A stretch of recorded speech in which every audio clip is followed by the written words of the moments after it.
Welcome everyone to That Kind of Nerds podcast, a weekly show that tells you what is going on in the nerdy world. I'm CJ Mellon, joined by Josh Burns and Brian Thornton. What up? Hello. Hello. Gimme the frog here. If this is your first episode, I highly recommend you go to intro.thatkindofnerd.com, learn a little bit about us, a little bit about the show, and then dive headfirst into this episode. All right, let's turn our attention to the world of TV and movies. Ladies and gentlemen, it is time for our segment, Screen to Stream. All right, so Netflix has something like 34,000 original shows, with new ones coming every single week. Not to mention they've got The Office, they've got Friends, they have so many movies, it can be a little bit overwhelming. Anyway, Netflix has heard your cry for help, and is what it's going to do is introduce a random episode button. Android police spotted this in the Netflix Android app, which, quote, offered to randomly select something to watch. And there's a little shuffle icon that will kind of help you out. So you can just kind of hit the wheel of random, and you may get something like The Umbrella Academy or Unbreakable Kimmy Schmidt. So, I mean, you just enjoy that. Answer, Daily Double. Is this like the shuffle button on my Apple Music where I hit shuffle saying, let fate decide what I listen to, and then I skip 30 songs until I get to the point where I want to listen to that particular song? Yeah, I have questions as well. Like, That's probably what I would do. Well, if it launches the Unbreakable Kimmy Schmidt, which I don't ever want to watch, but let's say it did. Right. If it did, would it launch episode 1 or would it launch episode 7? Or would it launch it whatever episode was the last episode I was on?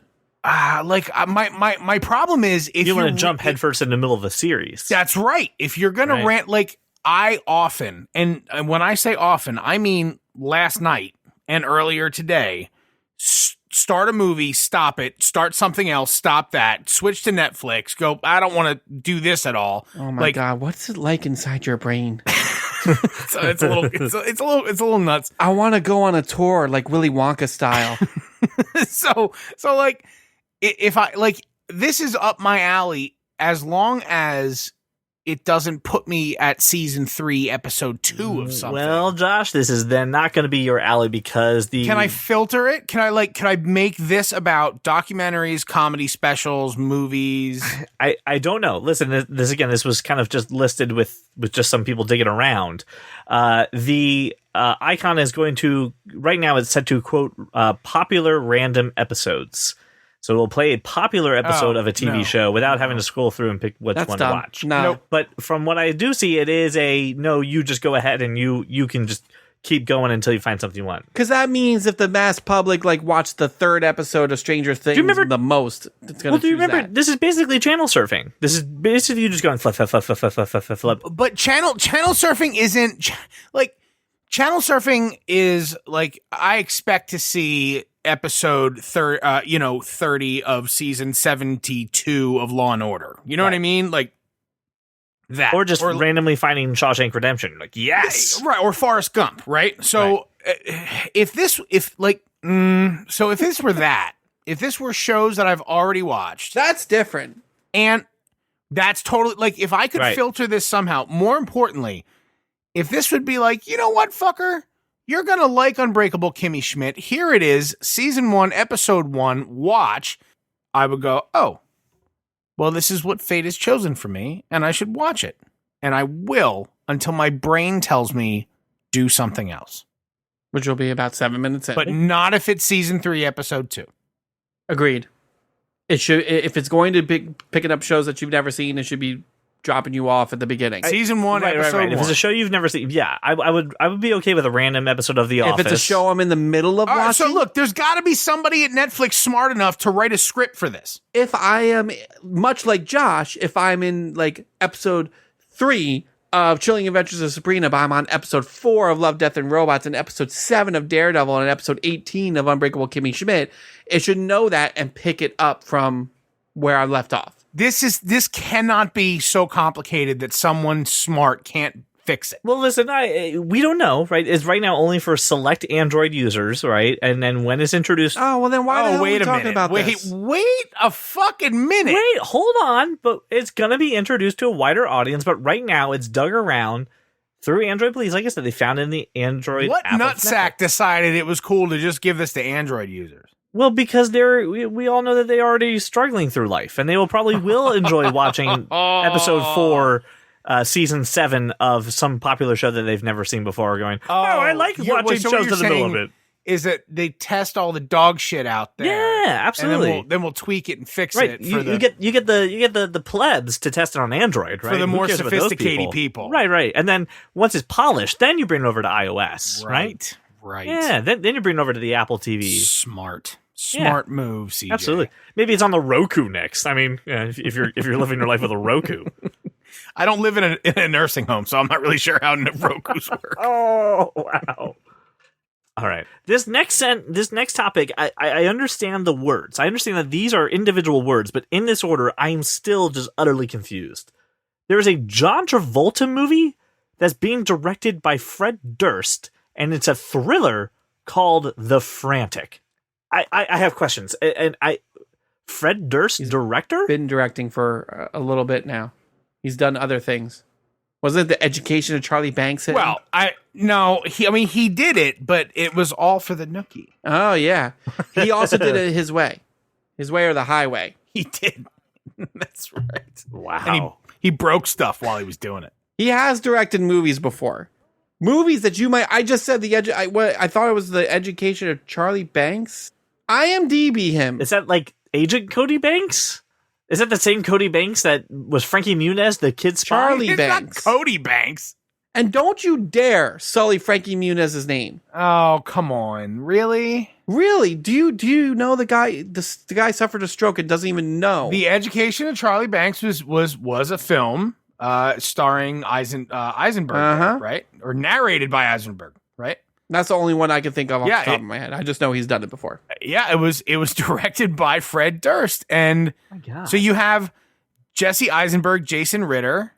I don't know the other. And it had its world premiere at the 2007 Tribeca Film Festival where it won an award. Fred Durst won an award for directing? Yeah.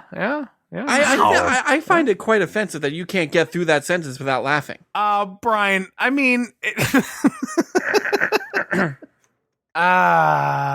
Brian, I mean, we can't really. I didn't say he was a good director. I just said he's been directing. I'm just saying. Josh, as we learned last week, Brian can do 5 minutes of defending any celebrity's honor. It's a Thornton trait. Yeah, it is. He really comes to their rescue. It is a Thornton trait. You're right. But like, even if Brian doesn't like the person, right, he will spend 5 minutes defending their artistic honor. Brian, can I get 3 minutes on the picture of John Travolta in this image? Because he's wearing a Hawaiian shirt, a bowl cut with gray hair, a beard, and then a backpack. Well, what's the movie about? Maybe he's a grifter. Well, listen, this was previously titled Moose. Okay. Yeah, I mean, maybe he's just a guy down on his luck. So John Travolta, this film stars John Travolta as a rabid movie fan, obsessed with his favorite celebrity action hero, Hunter Dunbar, who's played by Devon Shaw. As Moose's obsession grows stronger, his fixation turns into stalking to the ambition of destroying the star's life. So it's one of those things like, I love you, and now I want to end your life. He's a creepy stalker. This is how a creepy stalker dresses. Didn't Travolta play this part already? It's just Travolta. No, that's just John Travolta. No. Wasn't he a stalker once? No, that incident in the gym happened in real life. Oh, kazing. But I'm sorry, no love for the Travolta there? No what defense for the He's John Travolta? Playing a role. He's playing a part. What do you want from me? The man's still working. That's good. I don't know. Did you call Gotti working? Did you really call Gotti working? He's still working. It's not his fault the movie was trash. You kept saying it's called The Frantic. Are you sure it's not called The Fanatic? It is called The Fanatic. I don't read. CJ can't read. Dyslexia striking again. Yes, I'm sorry. The Fanatic. I'm sorry. Still not better than Moose. Moosin! Moosin. People are saying he looks unrecognizable. He shocks I recognize fans. He looks pretty recognizable. Gets he's super creepy. I think he's totally recognizable, but shocking. I don't know. Interesting, maybe. We'll see. And Amazon just bought this picture. Oh, that's good for them. By the way. All right. Well, that's actually probably good for the picture. Yeah. So as we know, this is the final season of Game of Thrones, leaving a huge hole in HBO's lineup of TV shows. So we're turning our attention to their second most famous show, which is Westworld. And then, of course, this week we got the word that Westworld will not be returning until 2020. I haven't even watched season 2 yet. That gives me plenty of time. Well, that's the other part, too. Wasn't there a big gap between season 1 and 2 as well? Yeah, but there were huge gaps between Sopranos seasons as well. Like, this isn't anything new for HBO. And I mean, there's a huge gap between season 7 and 8 of Game of Thrones. Yeah, so. That's true as well. And so, like, if we're going to get Game of Thrones for, is it 7 weeks, 6 weeks? How many weeks? After last night, 5 more weeks. 5 more weeks. So 6 weeks, right? That takes us up, into, like, late May, early June, right? And then essentially it's like 8-9 months until Westworld. That's not, I mean, I don't think it's ridiculous. And I don't think it's a bad schedule for HBO either. I don't either, with the exception of the one thing that we had talked about, which was all these other streaming services coming out. Is this going to suck some of the momentum? Or do you think when 2020 rolls around, we're going to be like, yeah, Westworld? Dude, I think that people are going to be watching Westworld seasons 1 and 2 over the next 8 months. Just to get caught up, and then we'll get Westworld season 3, and that'll be what people do. Like, if there's a gap, they're gonna go to HBO's back catalog and say, you know what, I kind of got mind fucked by Westworld season 1 as it was, and I'm not really sure I understand it. Let me go back and rewatch that, and then catch up on season 2. I guess that's true. This show has more mystery and more. Dude, I'm still not clear on everything that's going on. Like, I really have no idea. I might what's rewatch next. it too. Yeah, I definitely need a flowchart for like some characters. Season 2 will do that. You have to figure out where people are, how far they are, what things are happening, in what order, what's the time. Brian, you have no idea where you are in time. It's unfriggin' believable. So, since we talked about Game of Thrones, let's go ahead and talk a little bit about the premiere, because it was a huge event. According to HBO, there was a staggering 17.4 million viewers across cable, HBO Go, and HBO Now that turned into the season 8 premiere.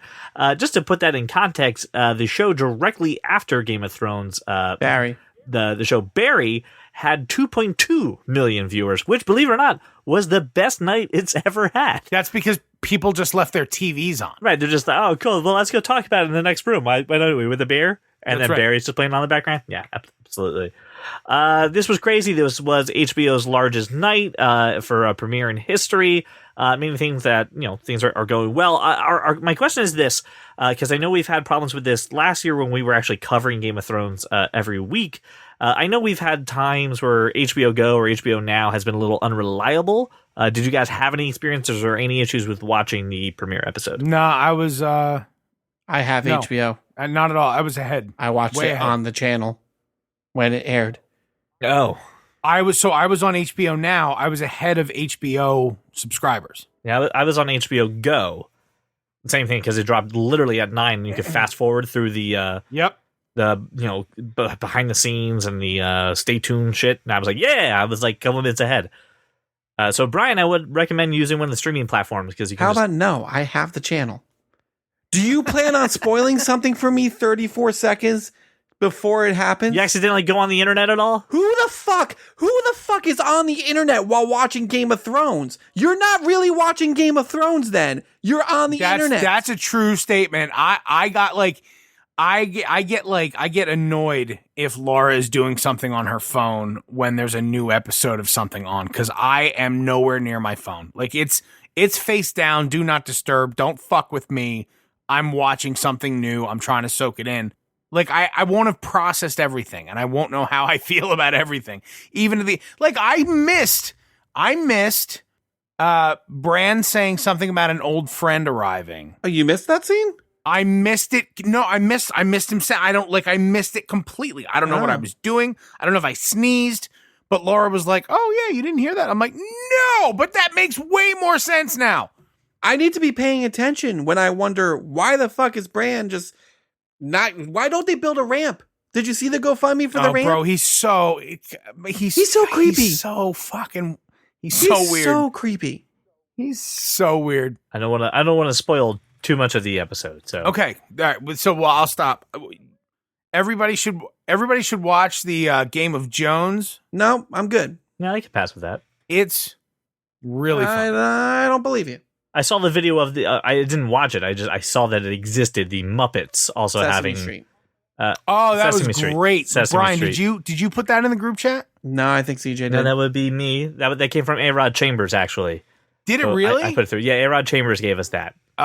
It was awesome. All right, I just watched it. It's actually really funny. Come on, That's Elmo cute. loves toast. It Elmo really loves really toast. helps that HBO now airs Sesame Street. It was really good, right?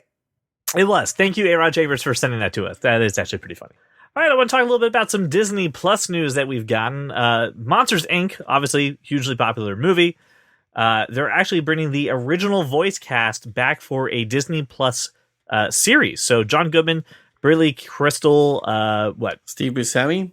Right, Steve Buscemi, Henry Winkler. Looks pretty interesting. It's called Monsters at Work. It's going to be a spin-off series that's going to debut in 2020 on Disney Plus. I don't know. Henry Winkler's new to the cast. No, it's cool. They're bringing back John Ratzenberger. They're bringing back Jennifer Tilly, Bob Peterson, who's Ross. But there's a bunch of new folks joining. But does it take place before the original movie or after the original movie? It picks up 6 months after the original movie. So they're powering by plant is now laughs now. harvesting laughs. I Yes. like this idea very much. Okay. Is it going to be computer animated or is it going to be 2D? It's a TV show. It's a lot easier to 2D animate 13 episodes than to 3D animate 13 episodes. So I don't know. I don't really know how that would affect the presentation, if at all. But how does 2D animation different than the movie? It's just more time consuming because for this in particular, I want you to think about this. They have to animate every hair on Sully. Every time he moves, the lighting needs to be different. Well, couldn't they do 3D animation without going? No, because it's balls fucking deep? Disney. They don't do that shit half-assed. Are you sure? Have you seen some of the animated shows that's on Disney? When it comes to Monsters Inc. I'm sorry. I'm going to say, as a parent who is forced to watch the Disney Channel, I can tell you they will gladly cut corners on the point of Disney Plus is that you're paying for premium content. They're not going to half-ass that shit. It's already premium content with the cast and the subject matter. So couldn't they do it and cut a few corners on the animation? But that's why I'm asking animated. if it's 2D. Who knows? It's way too early. We just heard the voice cast. What I'm saying is, I don't think a 2D Monsters Inc. plays as well as what we currently understand. I don't think so either. That's why I was going to judge it. My only question, Brian, was, could they continue the 3D animation while trimming some of the fat and not lose really a ton of quality? Yes, they can. And would you feel okay with that? Yeah. I just want a 3D animate. Yeah. Give me. The series is going to follow Taylor Tussman, who is an eager and talented mechanic on the Monsters, Inc. facilities team who dreams of working on the laughing floor alongside Mike and Sully. So this is going to be nice. We're going to have. You realize all the main characters like Mike and Sully are going to be ancillary. Like they're going to be in the premiere, and then they'll show up. But it's going to be about all the new people. 6 episodes in. Yeah, and they're going to be peppered in every other episode or so. This is Monsters Inc. Med School. Yeah, it's going to be about the new people, and I kind of wish John Mulaney was in there.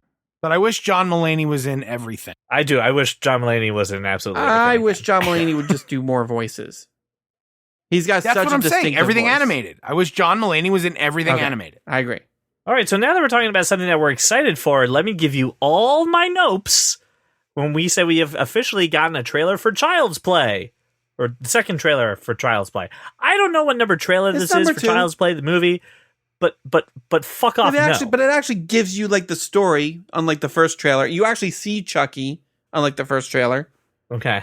Josh is shaking his head as someone who did not watch the trailer. This is gonna be a no from me, dog. This is a hard pass before I even see a second of Have you guys film. watched the trailer? I don't even get involved. It looks interesting. I'm not gonna lie, it looks pretty interesting. All right, well, here. As a person who will never watch Chucky, that's fine. But there is a listener who probably is on the fence.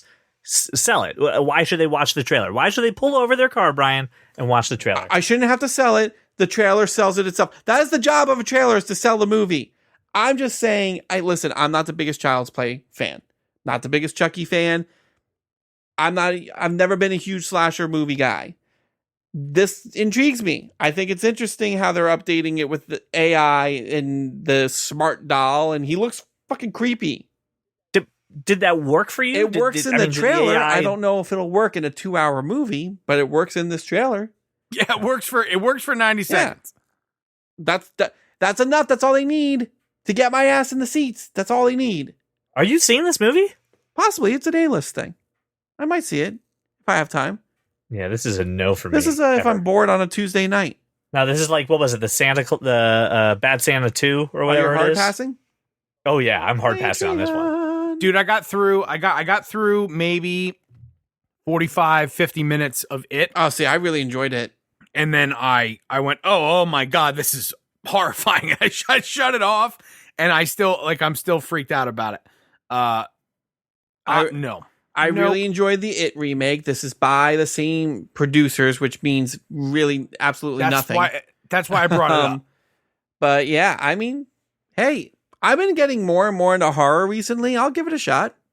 I don't know why. Just in a horror mood. Your body's changing, your tastes are changing, Brian. You're just going through some changes in life. It's normal. Well, dust off your tasers, ladies and gentlemen, because we got some news concerning the Veronica Mars Season 4 Hulu exclusive coming up. It is going to air July 26th. We got a small little teaser trailer for it. This is nice to see. I was not into this show at first.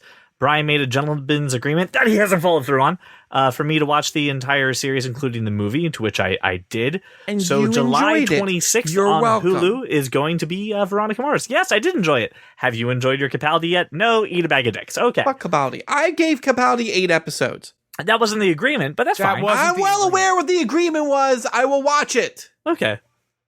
When? When? By July 26th? By hands in the air, by the way.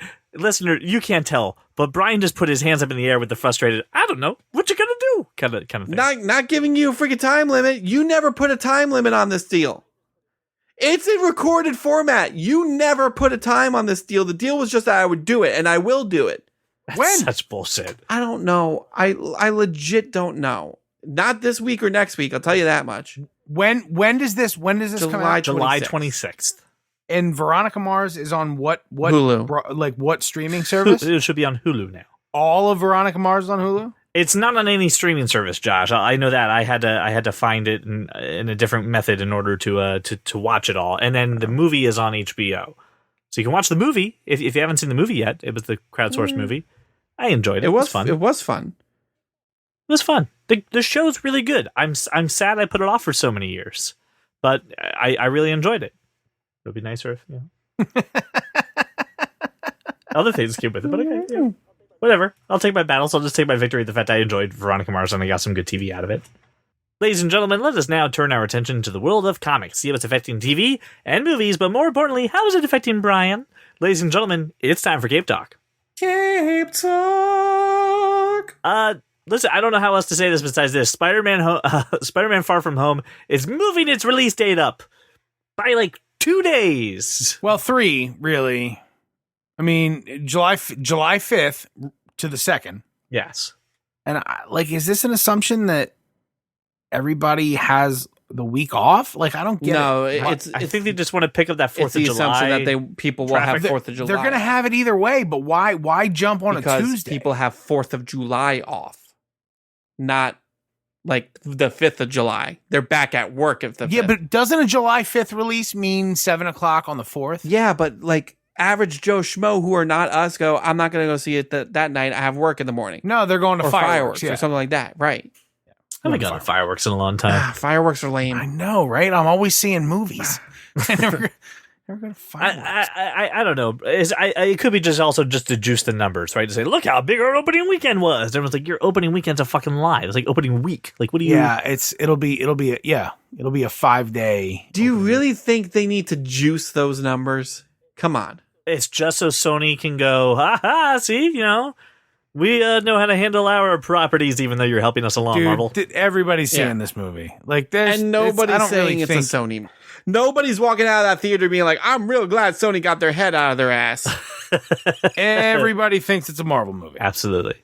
No, I know. But it's just a way that they're just trying to juice a number. It's stupid. But I thought we should mention it because it's I important. hope you have a major life event that prevents you from seeing this one opening day. That's mean. It's been a while since I've had one. And you know what? All my major life events right now are out of the way. And I can see Endgame and I can see this movie. I hope one comes up. I hope Lily has some sort of important recital that you have to be a part of. It's not even in any after school program. I just get a note, you have a recital that day. For what? I don't know, but you have to go. I wasn't prepared for this. Has she gone to a practice I'm not aware of? No, she has not. She's going to be on the fly. I'm going to enroll her in karate classes. It's a very important recital, CJ. Sorry, you cannot see Spider-Man Far From Home. Do we want to talk about this War Machine thing or no? Yeah, so I read this article about that there's a lost War Machine movie with Don Cheadle. The characterization was, it sounds like MCU's version of The Fugitive, and my immediate thought was War Machine, not a superhero, like Falcon, not a superhero. They're well-trained soldiers, right? And I'm certainly not slapping that same characterization on like Black Widow or Hawkeye. Like those are they are actually crazy enhanced people. Yeah, right. So like, but these two, they're not superheroes. I know Tony Stark also isn't, but like, come on, he created all this shit. War Machine's just a guy flying around in a suit created by somebody else that he was taught to use. No. Like, look, if they make a movie, I'll watch the movie. You know the one scene in not Endgame. You know the one scene in Infinity War where he's talking to the general and then he closes it and he goes, "Well, there goes my military clearance or whatever." No, he said that's a court martial. That's a court martial. It's that, but as a movie. You don't think it'd be cool to see like a 13 hours of Benghazi movie with War Machine? Don't chuckle. I'm dead serious. No. I'm like a military movie. I mean, I don't. I think he's a one-trick pony. I think he's there to support others. I don't think. I think you could totally do a military movie surrounding this guy. Oof. Here's the quote from Don Cheadle where he was kind of giving away some of the details. He goes, "We kicked it around a bit. There was definitely going to be a lot of tension between his job as a military man and his allegiance to the code that he swore to uphold and change the world. I think they'll probably have run afoul of each other a little bit, and I don't think he would have been a straight fugitive or he would have just been decommissioned, but they were definitely going to give some tension between these two worlds."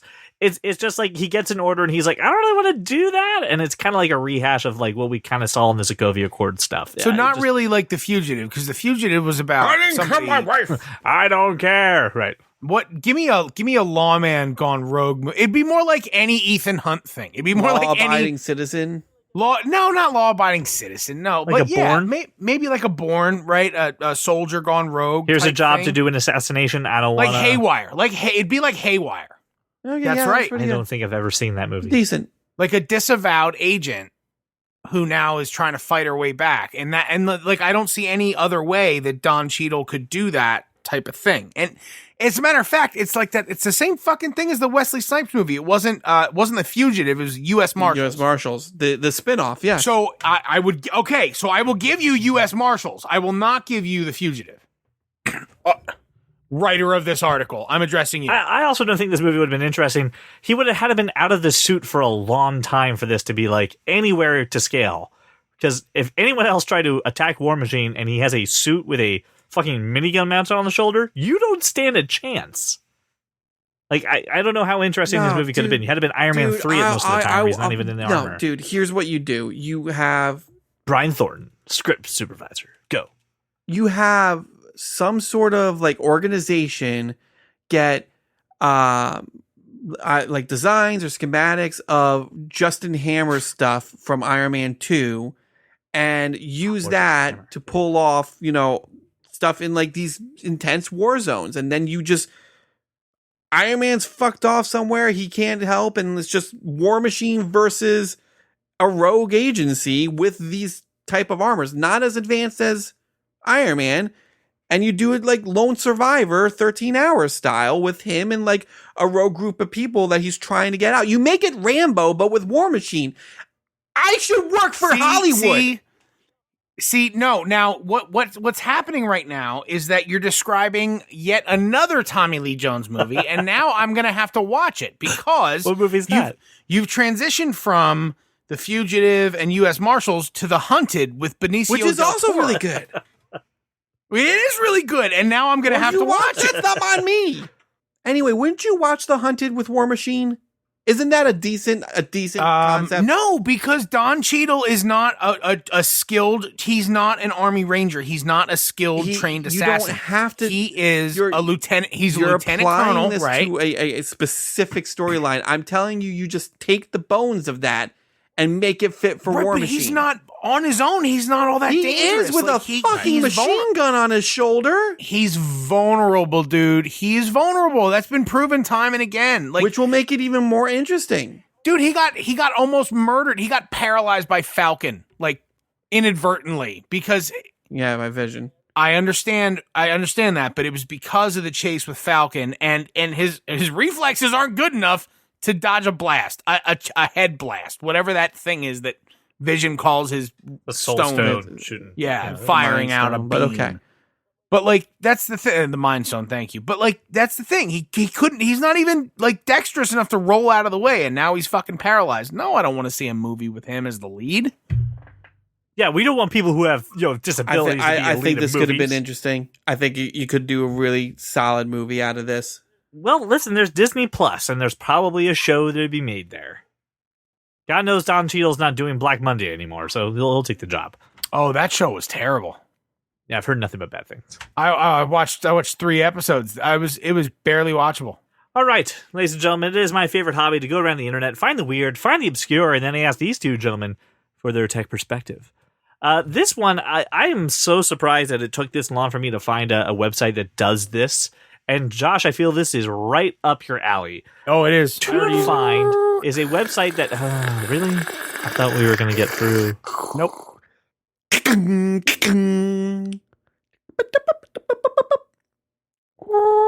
Almost there. I'm just writing it out now. Tech perspective. So TuneFind is a website that helps you track down the great songs that you heard on TV or in movies. This is normally a task I reserve for Josh. So I think this is something you can finally take off your mantle and not have to worry about. This is super interesting. No, I'm still using Josh. Well, I never, yeah, that's true. But I never have the moment to pull out Shazam or something like that and try to figure it out. TuneFind seems to be a pretty good resource for this. Remember when the WB used to do this after its shows?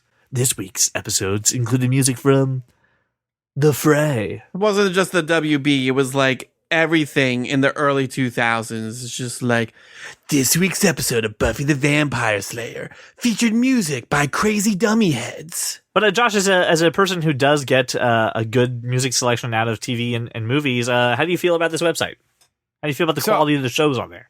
I use it now. I use it for a few shows, but Letterkenny was one of them because the soundtrack is so good. Here's the other thing. I just turn on Auto Shazam and I put my phone on the table, and it just adds everything that plays. I use it for Letterkenny specifically because I was looking for a specific song.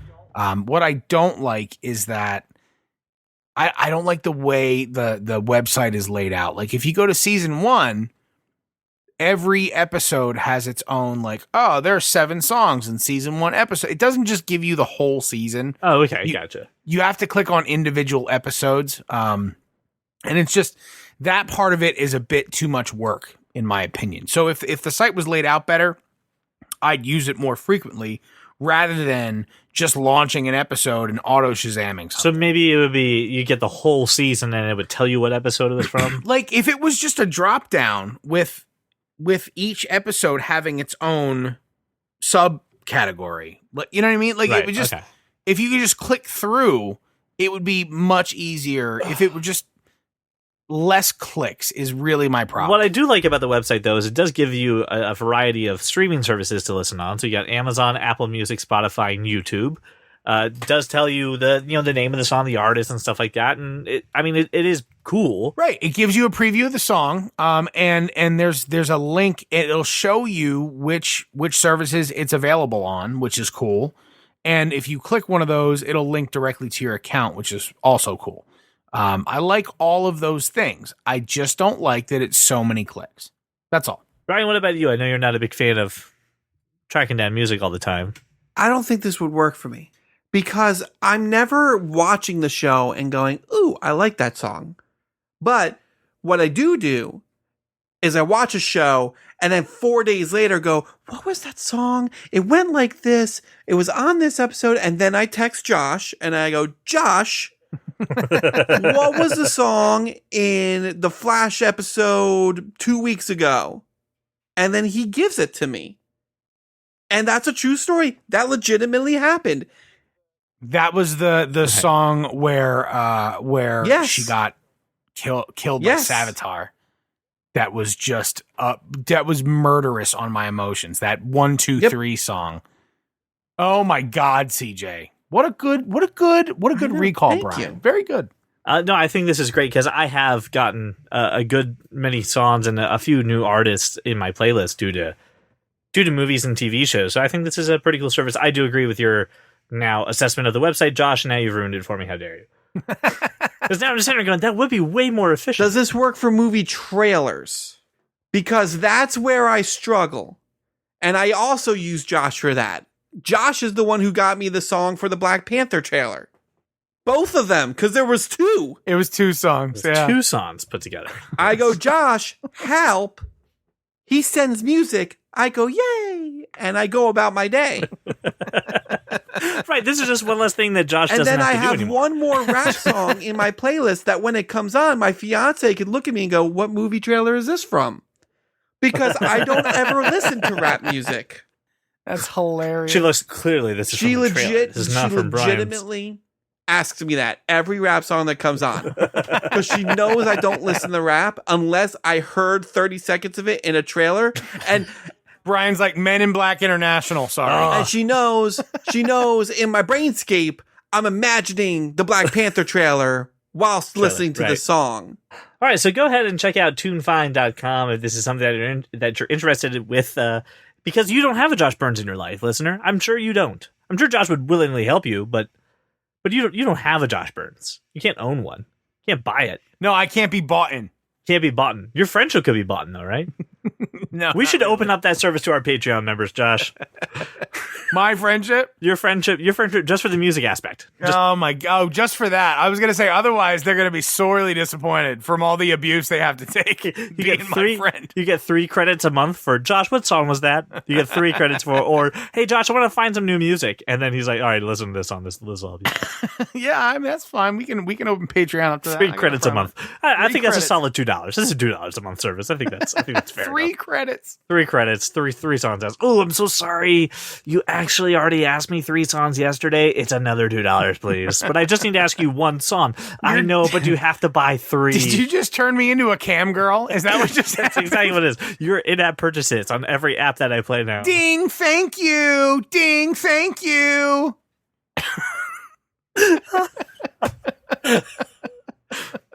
Now show your tits. Now show your tits. What's under that robe, Josh? What's under that robe? Oh my God. I gave you 5 credits. What's under the robe? Tuna no crust. What the fuck does that mean? Dude, you go scumbag so fast. It's not even funny. Tuna no crust. I like that. Here's another 6 credits. Let's see what's underneath that tuna, huh? Jesus Christ. Where'd he go? He left me alone with you. Oh my God. All right, listener, I want to thank you so much for listening to this show. And if you would do me a huge favor, go ahead and share this episode because, first off, this was wild, and sharing is the ultimate internet currency, and we thank you for your donation. So thank you so much for making us your walk around your neighborhood or your drive to work, and we will see you next week. Well, welcome to the club because you are that kind of nerd. Not in the mood for your shenanigans. I'm sitting on my couch in excruciating pain, sending out trailers to you. Why? Wait, Do you have another? No, I went to the gym yesterday. I'm not even joking. My body is wrecked. Sad. My body is not made to do those things. The trainer didn't understand. I said, I can't do this. And he's like, no, you got it. I can't. My body was not made for this. You have to grab the ropes and do the squiggly wigglies with them. Are you doing squiggly wigglies? Okay, good. No, I didn't have to do squiggly wigglies. Were you throwing the ball against the wall? I did rowing. Oh, rowing. I walked on an incline, which I don't like walking on inclines. I actively avoid inclines when walking. Oh, there's a hill. I'm just going to Uber. I usually Uber up hills. If I lived in San Francisco, I'd be fucked. You'd be fucked. Yeah. No, I've walked around San Francisco. It's awful. They did like the steppy thing, and they're like, lift your leg higher. And I'm like, no. This is as far as you get. Like, and now today I am just ravaged by pain. Ravaged by pain. Awesome band name. Tell it of your sex tape. Speaking of weird shit, I looked through the notes that Brian sent, and one of them was the Child's Play trailer. And right underneath it was that A-Rod Chambers picture. Is this the chap who plays Doctor Strange? Butternut crinkle fries? Yeah. No one responded to me saying tell him to get his autograph. I sent it to him. That was funny. It was good. Not only is the valley like super humid, it's so gross tonight. There's tree sex everywhere. Yes, yeah. It's fucking embarrassing. My allergies have been... Oh, dude. Eyes watering. People think I'm crying. I'm like, I'm not crying. I seriously am just allergy ridden. I swear to God, nothing about this is sad. It was like, we're out of the falafel. So, I'm sorry, sir. And I'm like, oh, it's just my allergies. I'm not actually crying. Like, about the falafel. Although I was really looking forward to the lamb. Your falafel's delicious. I really wanted the lamb. I'll go for beef. I mean, I guess if I gotta make choices, I go for beef. But lamb is just such a more lean cut. Okay, fine. I mean, okay, that's what you gotta do. It's up the lamb. It's so good. That's what it's like for everybody in the Lehigh Valley right now. It's basically that. But I will say, throughout last night and tonight, and what will surely be tomorrow, still in pain, I am luxurious as fuck in my robe right now. In your robe. That's right, Josh. You're not wearing your robe. I was going to. I'm not. It's a little warm in the house. There are two things that have changed my life forever: meeting my fiance and this fucking robe. Why have I not been wearing a robe this entire time? I don't know. Clearly, I'm a moron. Christian's wearing his robe, playing the saxophone, and like panting heavily because he's so hot. And I'm like, you can take the robe off. He's like, nope. I will not take off this robe. I will play my saxophone in my robe. Good man. Breathe heavily. I've had this robe for a week, and it has been quite a week, let me tell you. It's super comfy. I slept in it last night. I legit, much like if you've ever seen the Goldbergs, Murray Goldberg, walk in the house, yes, drop my pants immediately, take off pants, and put on my robe. I'm thinking I'm about to get to that level of dad. I'm like, you know what? I may just start just dropping the pants at the door and just relaxing at that point. Just like, no one talk to me. I'm home. No one talk to me. I'm going to watch TV. 5 minutes. I'm going to my desk. Leave me alone. I'm not doing your bullshit no more. Not doing it. All right. We got a lot ahead of us. We need to. Oh, do we have actual topics? We do. We have actual topics and stuff that we have to talk about. So we should probably get running on.